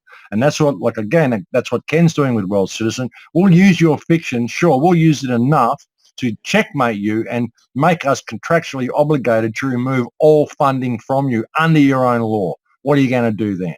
What are you going to do then? Because now you even asking me to pay tax, you're asking me to break the law. You're asking me to break a contractual obligation that I have. So, you know, there's ways to do this, sensible ways to do this, which will make a real stand. And at that point, you've got legal standing to argue the point as well, under their own fiction, you know. Well, Max, the power of the spoken word, we have just called it. And every viewer viewing this that feels the way we do, we've just called it. We've called it here live on CCN, you know. Let it be known. Let it be said. It is done. We've called it. You know what I mean? By the power of the spoken word, with the witness that we are to each other, the divine witness, the divine masculine, the divine feminine, we've called it. It is called. It is, you know, and now we need the support. We need the support. We need the people get together, as you said, in their community groups, approaching their politicians, absolutely. But in every single way, let it be called, let it be called, let it be done. Let the word mouth magic be spoken. And that's what we have to do. That's what we have to do. And please do support the World Citizen Initiative. We're over halfway with the funding. We've only got like nine days left for funding. We're really trying to do this. And what the funding is going to be used for is to basically like get everything fully set up and watertight, get the legal advice that we need, get everything put in place. Because like I said, there are judges and politicians and even, you know, really people quite high up in the echelons of the system who want out, you know, and we've got contact with some of these people and they want out. They know they're on the wrong side of history and they need to be able to get out and not be seen as being a breach of their oaths and things, so they can't be prosecuted because the system will come for them. Nobody's immune from it. So they need to have a proper way out as well. So that's what we're trying to do with the funding. And then the initiative will be launched in February. And we want to get 1 million people or 2 million people or 3 million people at least involved in this. I reckon we will. I reckon we'll get more that will sign up for this. And it's a simple thing to do. And I really believe it'll make a difference. And then we've got a groundswell, and we've got people who've got legal standing within their fiction to be able to stand up and make a difference. And we'll find that all of these things these politicians are doing, we can search, but we have to be prepared to call it out. We can't be dancing around in their fiction, petitioning people, voting people in, voting people out, calling for commercial liens, doing all the stuff that they give us, all the rabbit holes they give us to go down, to tie us up in red tape, rather than simply saying, hey, listen, you're a criminal. You're a war criminal. You're a provable war criminal. So why on earth do I have to abide by the rules that you wrote? If we're going to abide by any rules, well, here's a piece of paper written back in 1945 or 46 that says you're a war criminal. So we'll abide by that rule. If you can weasel your way out of this one, then we'll talk about the other stuff you've written down. But at the moment, according to this document, you're a war criminal who should be in jail. So please explain yourself and get out of that before we even talk about the other stuff you've written. Because as far as I can see, it's all invalid because you're a war criminal. Provable by this document and by your actions. By how many statements would you like me to play you where you've said on the news that you support the state of Israel? You're a war criminal. It's as simple as that. And that's nothing against the Jews. And that's nothing against Israel even existing. It's simply the actions of a rogue government. Like I said, it doesn't matter if this is Japan doing it to Paraguay. It doesn't matter if it's Nicaragua doing it to Costa Rica. Doesn't matter who it is. You can't treat people this way, and it's against the law. It's a war crime, and not only that, it's child abuse because the average age in Gaza is 17. So this is just not acceptable, and all of our politicians are supporting it. If they're going to support this type of criminal behaviour, this war crime, and this type of child abuse, there's 44,000 disabled people in Gaza, 44,000 people permanently disabled, most of them children, because Israel's been dropping bombs on them. And you tell me Israel has the right to defend itself? It never defended itself. It's an aggressive state, always has been, and you're supporting it, and you're supporting this war crime. So you need to be called out, and you need to be held accountable, and you need to show me how any of your legislation is valid under your own freaking law. That's the stance we need to have. You get a nation stand up and call this, you're going to see this government scurrying under the rocks where they came from. So they're a bunch of cockroaches, they're a bunch of criminals, and we need to call them out for what they are, because that's what they are, provable under their own law. So let's call it, folks. Let's call it. That's how to stop all these other problems, because all these other problems are symptoms of this systemic corruption. And the systemic corruption is what needs to be dealt with. And these corrupt criminals that are populating all of our governments have written their own rules in place that have avoided them from any type of prosecution. Well, that's just not acceptable. It's not acceptable because we're people and you're people, and no one has any superiority over anybody else. No one has any more value than anybody else. You are people we elect to positions of management, and you're all in abusive office. So we're calling it, and do that, and you'll fix all the problems, folks. That's the way out. Save Gaza, save the world. I've been saying that for a long time. And please do get involved in the World Citizen Initiative. These two things will make a real difference. I really believe they will. And this is the year that we have to do it. We've got every opportunity, we've got every reason to. Mandatory vaccinations, everything. This can all be addressed by addressing these two issues, So get involved, folks. Yeah. The 1945 piece of legislation that you mentioned, that incriminates these people. Do you have the name of that? It's the Fourth Geneva Convention, Article 33 of the Fourth Geneva Convention, which names collective punishment as a war crime. And Gaza Strip is collective punishment. This was based on the situation in the Warsaw Ghetto, where a lot of people were trapped in the Warsaw Ghetto and I just left to perish in the ghetto. This is the same thing. And what they did in the Warsaw Ghetto is they just basically put a fence around the place and they deprived them of everything. And then when they started to rebel, they called them terrorists. And they sent the military in there to contain the terrorists all the time, which is exactly what they're doing in Gaza Strip. They put a wall around them, they deprive them of anything, and if they fight back in any way, they call them terrorists, and they go in and carry out bombing campaigns. I'd say most of the rocket attacks we see launched from Gaza are carried out by Israel anyway, just as an excuse for Israel to go and bomb them. I mean, Benjamin Netanyahu is a habitual liar. He said recently that it was the Palestinians that were responsible for the Holocaust. Did you see that one? Yeah. He said Hitler didn't really want to kill the Jews in Germany. He just wanted to expel them, which is true. He did want to expel them. There was no intention to kill them. And he said, but he came to see the whoever it was in Palestine, the Muftar in Palestine, and he said, oh, no, if you expel them, they'll all come here. You need to burn them all, you know.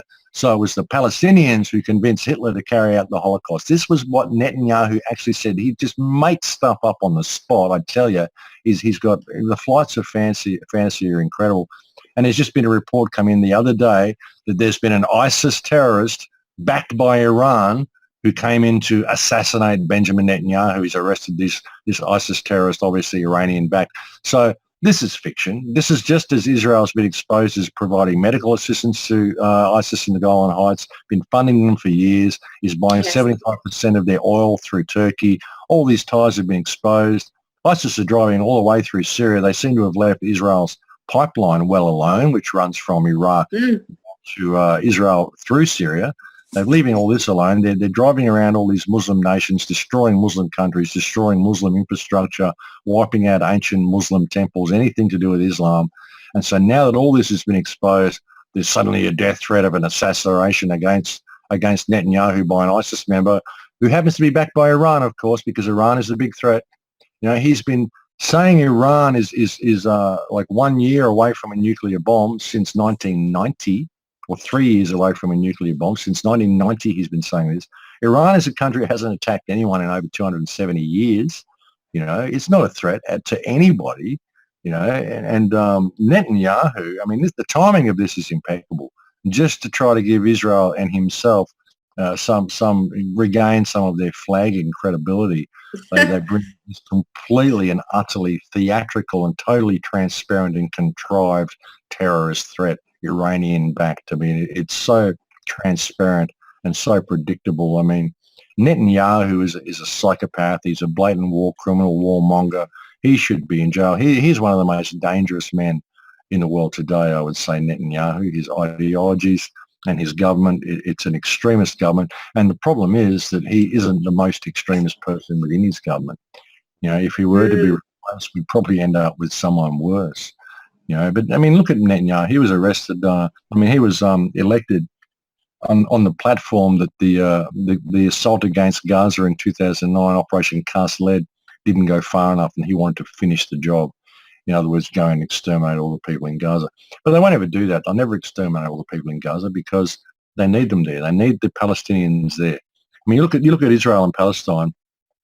Israel could go and wipe out Palestine in a week. If they were all terrorists, they really wanted to. Gaza Strip's tiny. It's 25 miles long, 4.5 miles wide. You know, hemmed in by a wall, and they've got no weapons.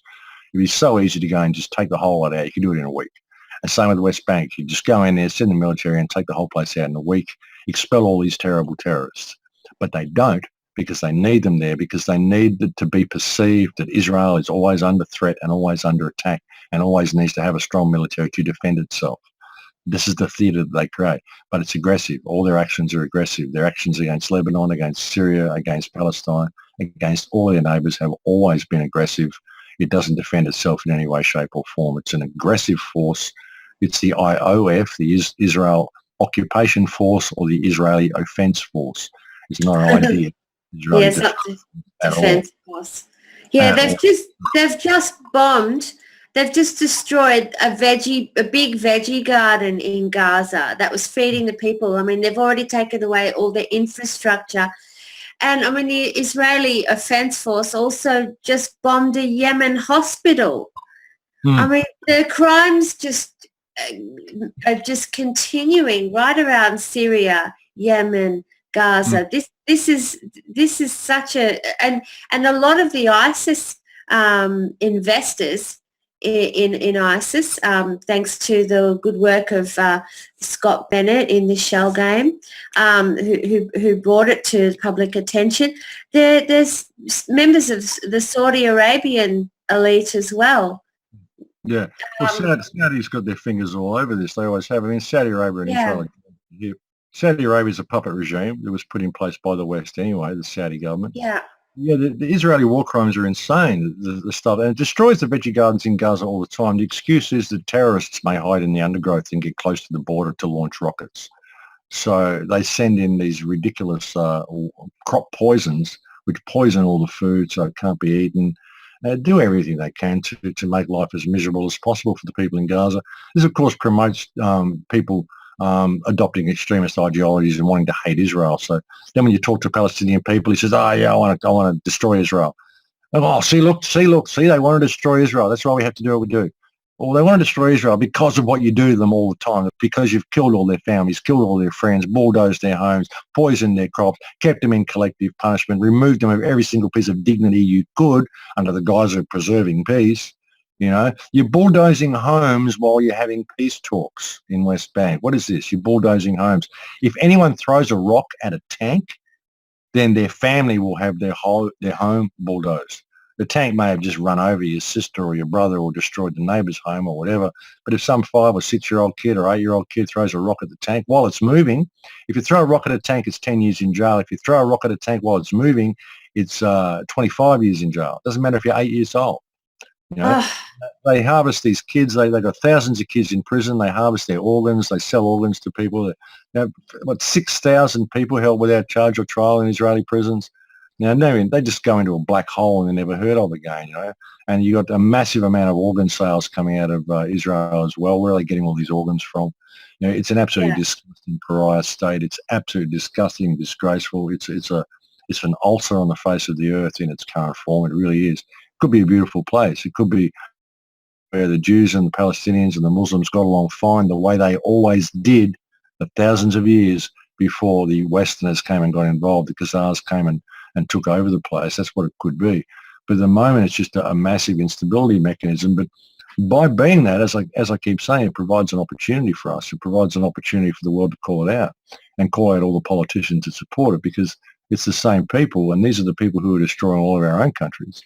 And it gives us the ability to do that, you know, because these people are carrying out war crimes all over the planet. I mean, like coming back to the Saudis, it's a brutally obscene regime, the Saudi regime. Oh, they were appointed the head of the Human Rights Council, and that very week they beheaded 47 people or something that week, or 60 people or something that day, 48 people, I don't know. It was a large number of people. They beheaded the very week they were appointed the head of the Human Rights Council, and they're doing this while they're bombing Yemen, which is the poorest country in the region. And the war crimes in Yemen have been incredible. Cluster bombs, all sorts of stuff, all banned munitions. It's absolutely disgraceful. All been funneled in there by England and the West. England's got a huge tie. Sold $8 billion in arms, or £8 billion pounds worth of arms to the Saudis in the last 5 years. And now they've got English forces in there saying, "Oh, we're just advising them on how not to break human rights laws." What? The whole attack on Yemen is a breach of human rights. You're not in there giving them advice on human rights. You're in there seeing how your bombs are being spent. That's why you're in there. You're in there training them and telling them. You know, you go in there to explain how they need to uphold human rights. And in the same breath, you see them bombing a hospital. Yeah. What's going on there? You know, and everyone's like getting on the bandwagon. Oh, the Saudis, the Egyptians, the Israelis. Oh, you're dropping bombs on kids. Can we come? You know, it's like Syria. Our idiot. Like, let's go and bomb children. We don't want to create more refugees, do we? We want to go and bomb Syria so we stop the flow of refugees. How does this work? You know, and who are you bombing in Syria anyway? Well, you're bombing ISIS. Well, where's ISIS? How come Putin can go in there in 3 weeks and stop them in their tracks? You haven't been able to do it in 3 years.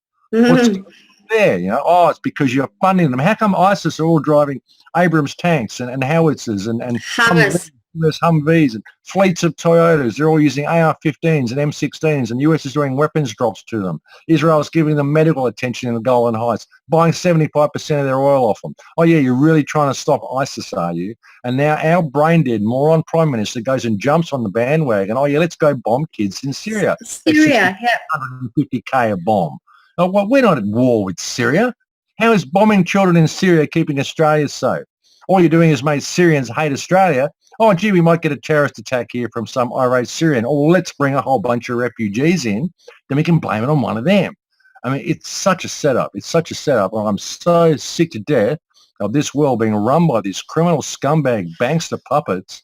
It's annoying, and we have to call it, folks. We have to call it. So Yeah, I mean the whole Middle East. I mean, if you really want to understand what's going on in the Middle East, go and read a document called "A Strategy for Israel in the 1980s" by Oded Yinon. You'll find it on my website on the homepage. Scroll down till you see essential reading, and read a document called "Confessions of a British Spy."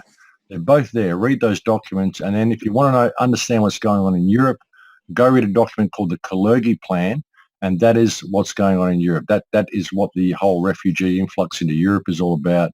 And you see the whole lot there. It's all outlined in those three documents. The whole Confessions of a British Spy shows how the monarchy was set up in Saudi Arabia, and talks about it's way back, but it shows how it all happened, Lawrence of Arabia sort of stuff. Of course, out of that came King Faisal, who wasn't too bad, and he threatened to cut off all oil supplies to the Allies during the 1972 Israeli war against the Arab world. And when that happened, they said, well, if you do, we'll bomb all the oil fields. And he said, well, I don't care. We don't want oil. That's stuff that you're addicted to. We'll go back to living on dates, the way we always did for centuries, you know. And so they deposed him, and they put in the Saudi family. And he was basically assassinated by the CIA, and then the current puppet regime was put in there, which is a brutal, absolutely brutally oppressive regime. So read those documents. If you read those three documents in the sexual reading on the crowhouse.com, you'll understand exactly what's going on in the Middle East today and what Israel's all about. Yeah, yeah, and also if you want to have a look at who's actually, supporting the exposure of ISIS, I also recommend Scott Bennett's book called Shell Game, which exposes the 19,000 bank accounts that fund ISIS. And that was the intel came from US citizen Swiss banker Brad Birkenfeld, who Scott Bennett spent time with in prison, who revealed this. Now, when he brought it to public attention, when he took these documents to Congress, to senators, to the New York Times and Washington Post, no one wanted to touch it. It's very, very interesting. And that's what you're talking about, that the funding of these AK-47s, these Humvees, these Toyotas, these fleets, all this arms, everyone's got their finger in the pie. Halliburton gets paid to rebuild nations.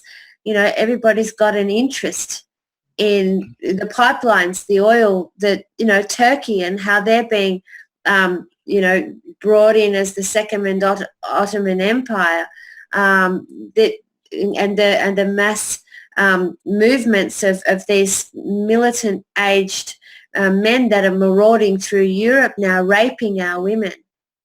As you said, it's all been set up. The whole thing's been staged. It's all been set up, and it's all been run by the same people. The whole lot has been run by the same people. You just read those documents, read the Kalergi Plan, read the Confessions of a British Spy, and read Oded Yinon's plan, and you see where it's all coming from.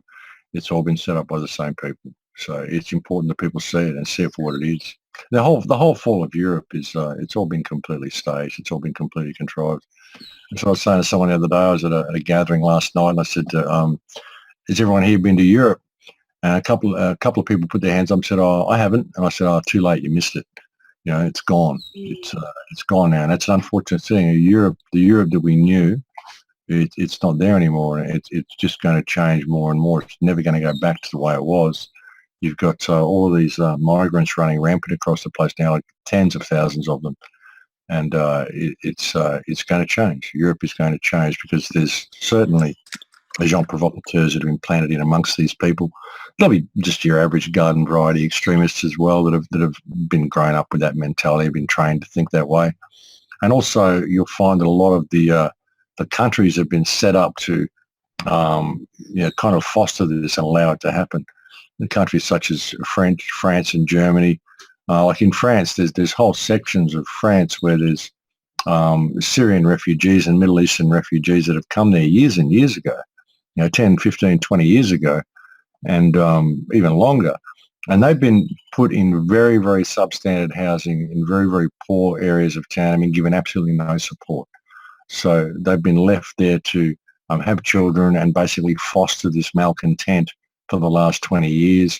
And these kids have grown up with a chip on their shoulder, and now they've got their brothers coming from overseas, and half of these kids that have grown up in the suburbs have got kind of extremist ideologies anyway because of the life they've been forced to live in France, whereas not where they come from. They're ostracised by the French people. They're presented as being these, oh, yes, bring the refugees in. We love them. We care for them. And they're brought in, put in substandard housing, left to fend for themselves, and they're ostracised by the rest of the community. So it's kind of seeded this. And you'll find similar things in Germany, similar things in England, like where there's substandard housing where they put the immigrants, to foster this and to breed this kind of malcontent. So you've got these ticking time bombs within all the cities, and in the right environment, you're going to have all of these domestic extremists. Oh yes, French citizens now doing things wrong and rah. So, it's all been fostered and contrived, and it's all part of the Kalergi plan. It's all been very, very well played. Yeah, just last week we saw riots in Melbourne, in different parts of Melbourne, with the African new immigrants, that are lashing out because they've been stacked up in these multi-level high-rises, and pretty much removed from the rest of society.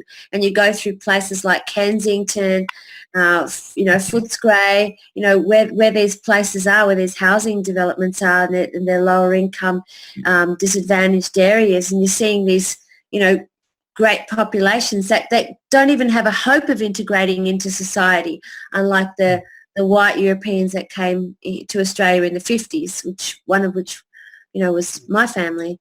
It's been set up that way, and it's set up there. Like you bring them here, you bring them from a very, very terrible environment. These are refugees that have come from very, very horrendous situations.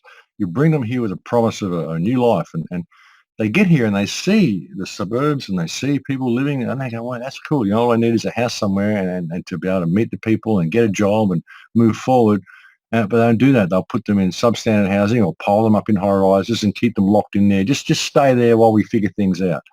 And that might be a year, or it might be 2 years, or it might be 5 years. They come here, they end up in detention centres. So this breeds this malcontent. So, of course, then you see them start writing and saying, hey, well, what's going on here? So, of course, then all the locals go, oh, well, look, we bring these people here, and look what they do. They riot. We give them this. They've got them in homes, in high-rise. What are they complaining about? I wish I lived in a high-rise. You have all of this stuff. It's all the programming, and it's designed to breed malcontent and to bring about a clash of civilizations. World War III will be fought in the suburbs. It'll be a clash of civilizations which has been completely contrived. Allow the suburbs and allow the people to destroy themselves. Then it becomes more manageable, part of the depopulation agenda. It all comes back to the same thing. And also, when you bring all these immigrants in to all these different countries, then you destroy the social infrastructure, and you allow it to just run rampant and fall apart. They all start interbreeding with each other, and in 100 years, you've got the Jews and the Goy. This is all part of the Kalergi plan. Breed all the races together into one race. But the Jewish people are not allowed to intermarry or interbreed. They've got to remain Jewish. So, this isn't anti-Semitic, folks. This is just a plan. This is just a plan. It's a Kalergi plan, and it's how it's all unfolding. Like I said, go read those 3 documents. Look at the world today. There it is. And you just got to look at it and see the Jewish influence in all of our governments. And you can call it a Zionist influence, but really it's a Jewish influence. It's that ideology. But not all Jews go along with it. There's still a lot of good Jews out there that really don't go along with this stuff. But it's the extremist Jew, the extremist ideology that exists within Judaism. And extremist elements exist within all religious factions, folks. There are Christian extremists. Look at the Spanish Inquisition. There are certainly Muslim extremists, and there are Jewish extremists. And if I even say that, I get called anti-Semitic and a Jew hater. So that shows you how well contrived this extremism is, that I can be vilified for pointing out the fact that all religions have extremist elements. So you can see how this has been done, and how the actual Jews, the good Jews around the world, are being caught up in this and are being vilified for the actions of this extremist group, which has taken over control of their governments and has infiltrated into other Western governments and is now controlling them as well. This is why all of these governments support Israel when Israel is blatantly carrying out war crimes. It's this whole plan that they've had. And if you read back through the Kalergi plan, you read back through their documents, you find that this was all put into motion proper in around about 1858 or 1868 is when it all started. And World War One and World War Two, which were essentially the same war with a big quiet spot in the middle, it was all contrived by these same people. The whole situation was brought about to create Palestine, to create all of this tension in order to create this refugee crisis, to push these people into Europe, to create multiculturalism all around the world, which would eventually merge all the races together. It's all there in their documents. It's all there. And this is the same. This group of people who've adopted the Jewish faith and are doing this are Khazars from around the Caspian Sea area. Mm-hmm. And they have infiltrated their way into all governments. These people, these Khazar converted Jews, have been kicked out of 90 countries, 138 times, I think, because they've been kicked out of countries more than once. But they keep getting kicked out of countries because as soon as they come into a country, they undermine it. They undermine the morals. They undermine the social structure. They can start to control the financial system, and they impoverish and take over the country and just create all this mess. And they got kicked out of so many countries that what they did was they went out and they infiltrated all countries and all political systems. And they did it, and they've been able to do it via the invention of the word anti-Semitism and through the mechanism of the Holocaust, which has given them this mass sympathy for the Holocaust. And you can't speak out against the Jews because that's anti-Semitic. These poor downtrodden people, you need to allow them to do what they want to do because they're the most downtrodden people in history, which is rubbish. It's absolute rubbish. And the whole thing has been contrived. And the real Jews and the people who actually support their faith in the proper way are the ones who get the blame for it. But really, it's an extremist element that exists within Judaism, which are people who are not even real Jews. They're Khazars. They have no genetic or hereditary ties to the land of Israel at all. They come from the area between the Caspian and the Red Sea and just above the Caucasus. That's where they come from. Ukraine is kind of the Kiev was one of their cities. So that's where they come from. They're not Israel at all. But that's just doing it all. Thank you so much for sharing that information, Max. We have to go now, but let's stop funding Israel and let's get together into community groups. Thank you so much for supporting CCN, everyone. Please donate to their fund, and we'll see you back this time next week. Thank you very much. Thank you for tuning into CCN. This unique network is dedicated to free and independent media. CCN was created with the belief that information is the common heritage of all beings, which is why our live stream high-definition broadcast is easily accessible and free to view. If we want to change the world, we must first change the media. Having produced over 1,000 shows in 2015, which are all archived on YouTube, we look forward to bringing you more groundbreaking, cutting-edge information in 2016. For more information on what is on, please check out our broadcast guide for weekly updates. CCN broadcasts in multiple languages and features some key voices of our challenging times who are all in pursuit of a free, fair, just, sustainable world. CCN belongs to you, the people, and it is up to you all to keep this network on the air. Please contribute to the Network Support Fund or visit the CCN shop. We thank you all for supporting free and independent media.